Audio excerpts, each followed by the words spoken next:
Bahan pemuritan yang baik adalah bahan yang dapat menolong kita mengalami pertumbuhan rohani, dan juga bahan itu menolong kita untuk membagikan kebenaran-kebenaran yang sudah kita peroleh kepada orang lain.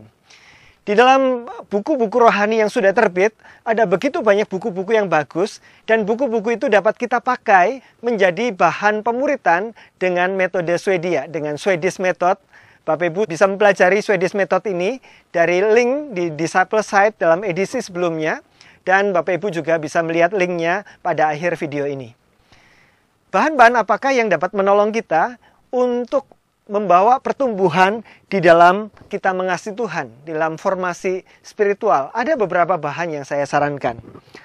Bahan yang pertama adalah The Purpose Driven Life.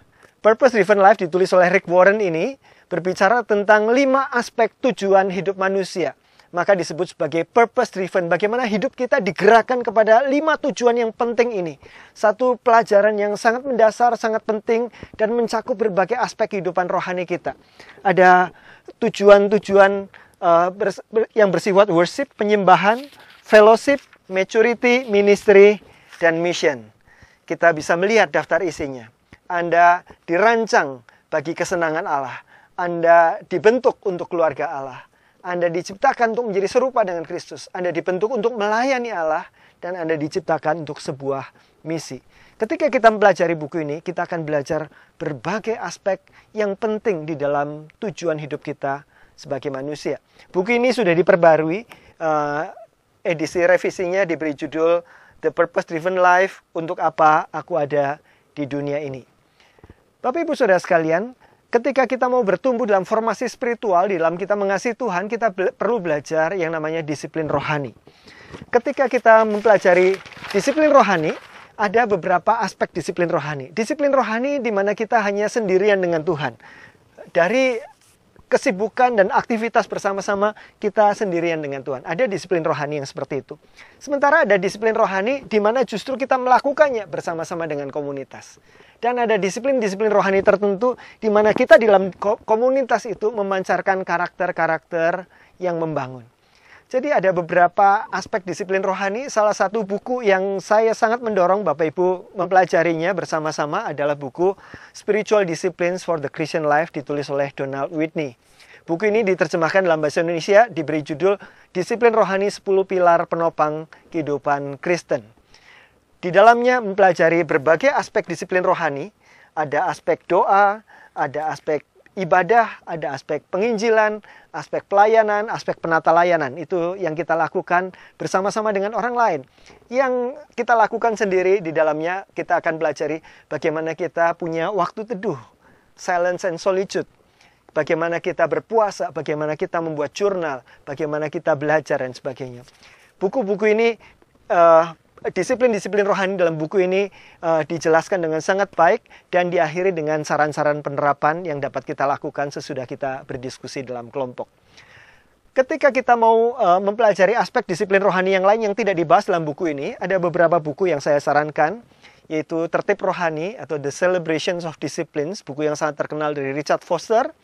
Dan buku yang lain adalah Sacred Rhythms dari Ruth Halliburton. Di antara sekian banyak buku-buku yang lain, buku ini sudah ada dalam bahasa Indonesia, diterjemahkan, dan kita siap pakai untuk kita pakai menjadi bahan pembinaan disiplin rohani.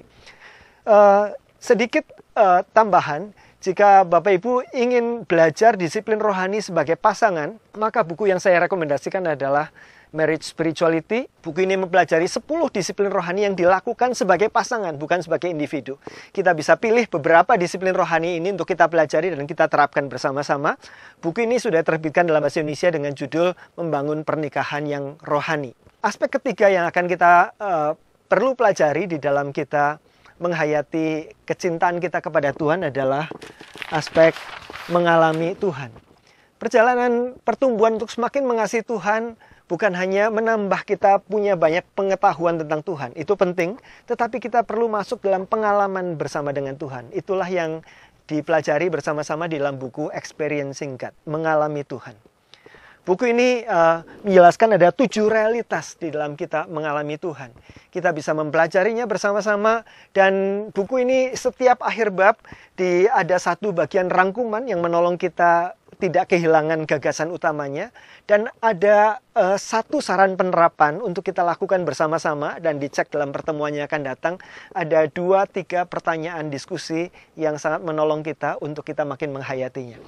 Pengalaman bersama dengan Tuhan termasuk pengalaman kita bersekutu dengan Tuhan, mendengar Tuhan, menikmati hadirat Tuhan, tetapi bukan berhenti di sana. Kita dibawa untuk masuk ke dalam tujuan dan rencana Tuhan. Tuhan yang sedang terus berkarya di tengah-tengah dunia, memanggil kita bersekutu secara intim dengan Dia, tetapi juga memanggil kita terlibat dalam tujuan dan rencananya. Bagaimana kita mengenali panggilannya dan bersama-sama mengalami Tuhan di dalam misinya. Mencakup banyak aspek pengalaman hidup rohani yang perlu kita masuki sebagai orang-orang percaya yang mengasihi Tuhan. Bapak Ibu Saudara sekalian, kiranya buku-buku ini bisa menjadi pertimbangan, menjadi sumber inspirasi bagi saudara dan kelompok pemuritan saudara. Tuhan memberkati.